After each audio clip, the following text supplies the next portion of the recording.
Hello everyone, my name is Kist and welcome back to Railroads Online. On October 1st, 2024, a new update was released for the game celebrating the 3rd year anniversary. This update overhauled the user interface within RO as well as bringing changes to the multiplayer stability and game performance. Today, we're going to look and dive into the update to answer one question. Is the new RO update good? This update did add a lot of changes, see here.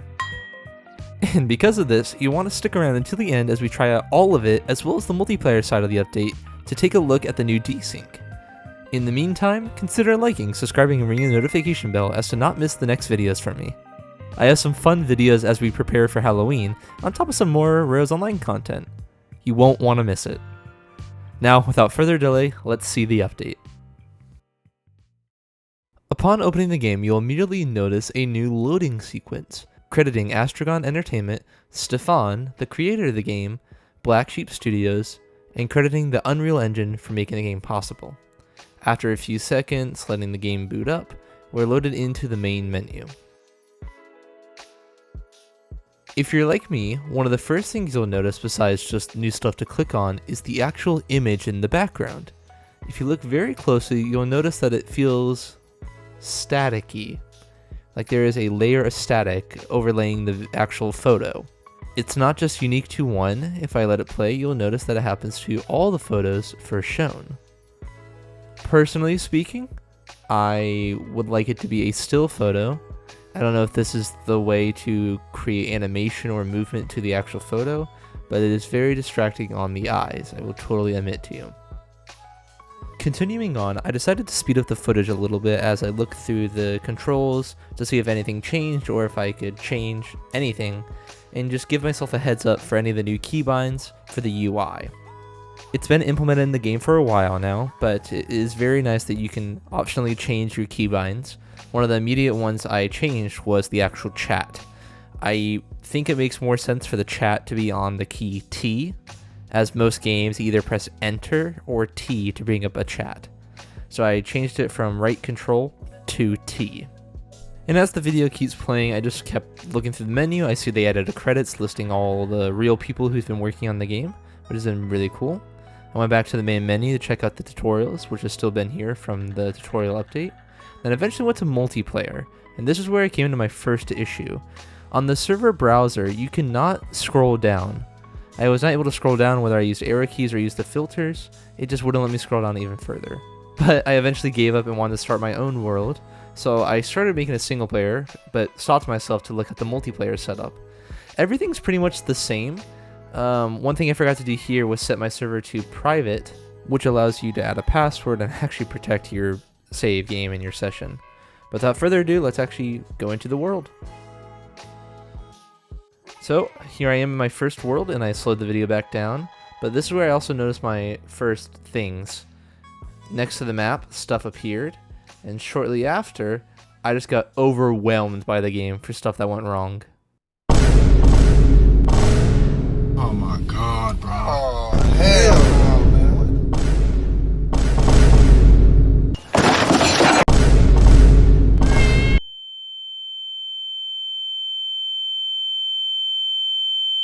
Yeah. That happened. However, it didn't stop me there. I realized that I made an error with one of my keybinds, so I went back into the main menu and quickly fixed it. But when I came back out, I noticed this little part of the HUD. If you press Y on your keyboard, you'll be able to get rid of the minimap. But every time I stood still, this new part of the UI kept appearing. It only went away as soon as I moved, and it kept bugging me because it's distracting. I like to make videos. I just finished the Church of Betsy, and I hope to do other stuff later, but I cannot do it if that's just in the way. So I thought, can I do other things? Can I get into the buy menu? Can I re-rail stuff? Can I fly? What can I do to actually get rid of it? But nothing seemed to do the trick.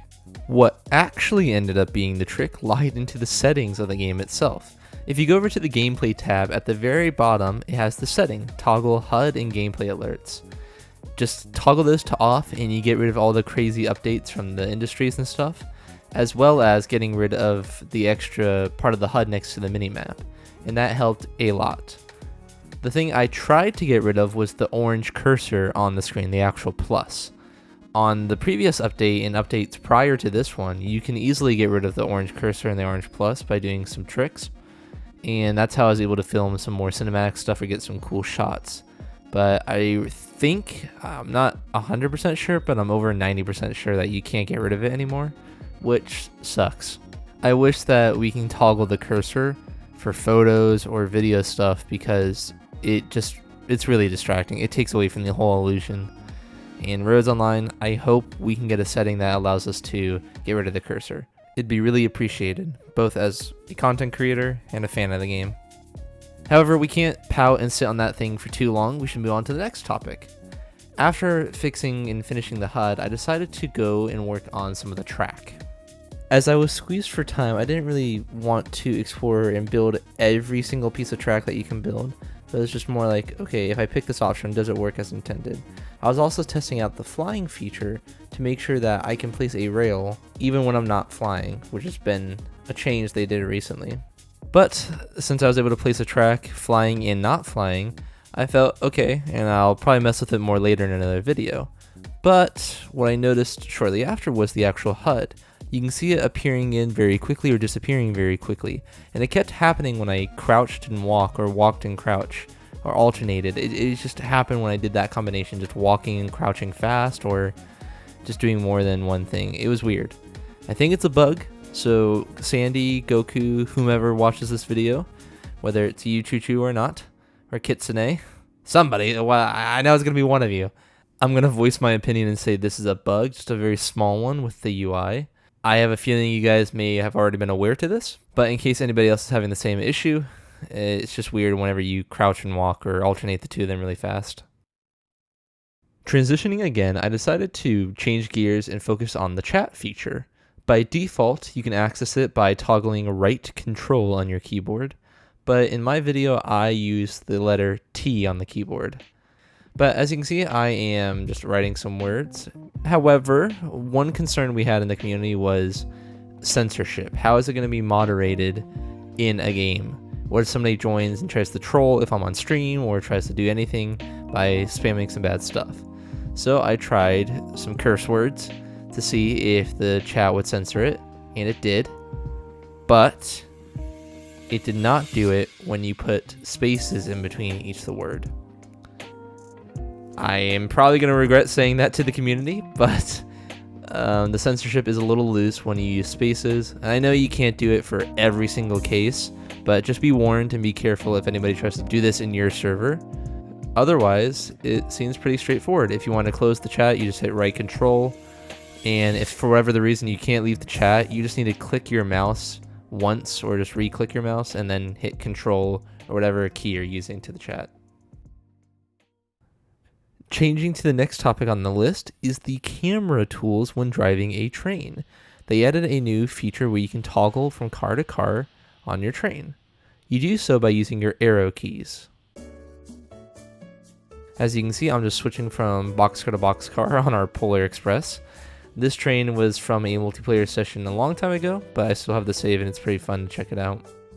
And I'm just toggling between car to car. You can get some nice close-ups of the smoke box if you wanted. But as I was doing this, I was beginning to wonder if this is just a possibility. Switching between car to car like this could be fun for like a chase cam when driving, could be fun for some screenshots and other stuff. It just has a lot of possibility for like a photo or cinematography point of view. Another thing you can do is you can also change how far or how close you are to the car by pressing V, just like you would with the normal engine. This got me wondering if it only worked if it was coupled. So, naturally, I decided to uncouple the train and see what would happen.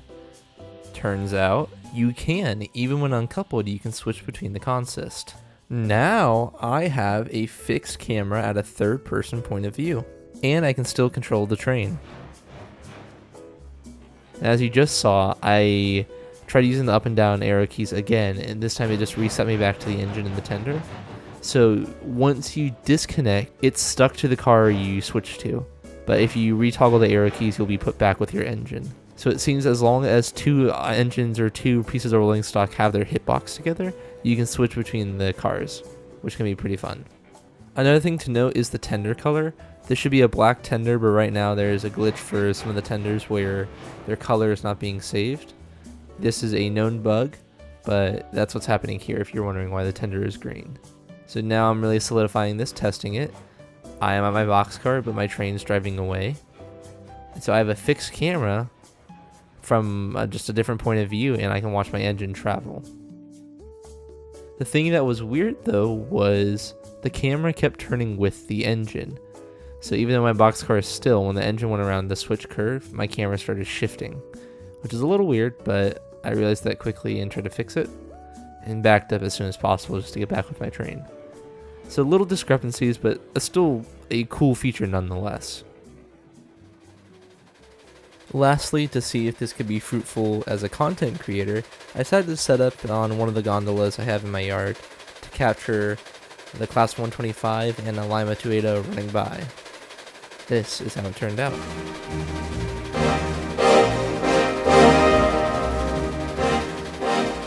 Another thing that was weird about this is the Lima 280 itself. It was nowhere close, and yet the sound is so loud.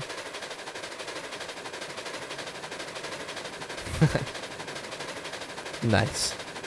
But you may notice that the sound just stays loud for a long time. I don't know what happened, but you can hear the Lima 280 from really far away when the sound should be dying off sooner. Don't know again if that's a bug or a little glitch that's happening right now, but just wanted to bring it up for anybody who's having a similar concern. And now we get to the big topic for this update, the multiplayer and performance update. For a while now, there's been a jitteriness, a stutter to trains as a client. If you were joining your buddy's server or joining a multiplayer session for somebody else, it was more likely or not that your engine was going to look like a PowerPoint slideshow. But on this update, there seems to be a change that either helped or decreased it. And let's just find out for ourselves. This is me driving the Class 47, and it looks fine on our screen. Usually the host runs smoothly as long as your PC can handle it, but everything was going good. Didn't see anything bounce on my end. And I was joined by my buddy Roger and Utah the Rail Fan as they were just watching it and giving me their feedback. To the point where Roger decided to share his screen and we can actually look at it from the client perspective. Another interesting bug that happened was the weather.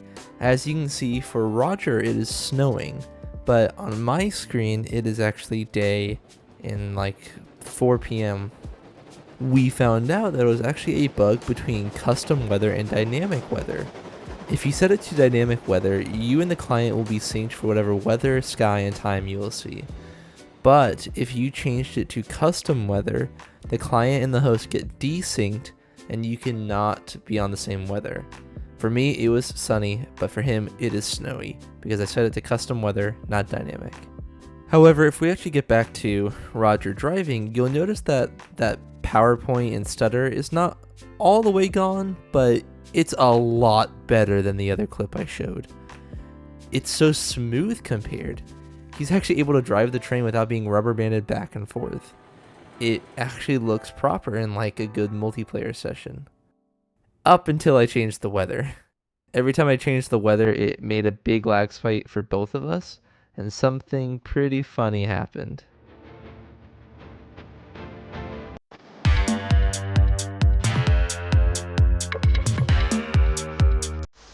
Yep, so be warned.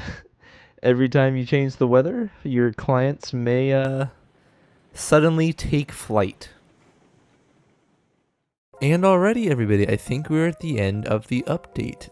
The only thing I have left to share is some of the key information that the update has already brought to us. There's been a few reports on the Steam forums of just bugs, like I've mentioned earlier, with the tender swapping. Some of them are texture bugs, as well as the menus not saving your settings. Goku over 9000 over on the Rose Online Discord did publish a little post about the official bugs they have right now. And if you are having some issues, please go report it in the Discord or on the Steam forums as soon as possible. This update is on the beta branch, and any bugs you report now have a better chance to get fixed before it goes onto the main branch. in a few days or maybe a week or two. We'll see. Now we have to answer the question I asked in the first place. Is this update good? I answer yes. However, there are some weird things with it. There are a lot of little bugs with it. The actual stability of the game has improved. So overall in the update's design, fixed UI, and performance stability, it has achieved that goal. There's little things that make it weird. Like I had to go fishing to find the HUD thing. You probably said it in the patch notes or on the dev log, I just didn't pay attention. So that was a little weird for me at first. In other things like the orange cursor, the tender swaps, and just the little tiny bugs like weather not syncing and whatnot. It's not the end of the world for me. I'm not going to rip on it because it is on the beta branch. It is meant to be experimental for things like this, for the bugs to get squashed and for the community to give their feedback now. And I'm hopeful. I think they're going to do good in the patches and get stuff sorted. And this is actually a really good update in terms of the game.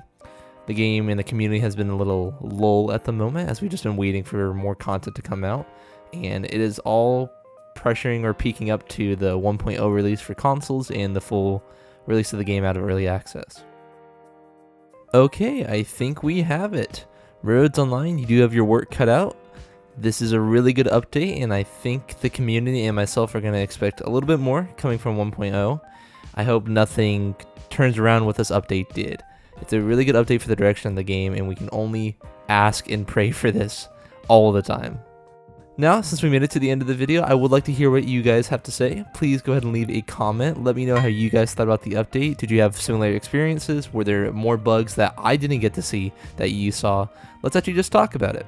Did Roads Online do good this time? Did they hit their mark? Not so much or not at all? Alrighty, everybody. If you made it this far, thank you so much for watching. And if you haven't already, like, subscribe, and ring the notification bell so I don't have to keep saying it every time.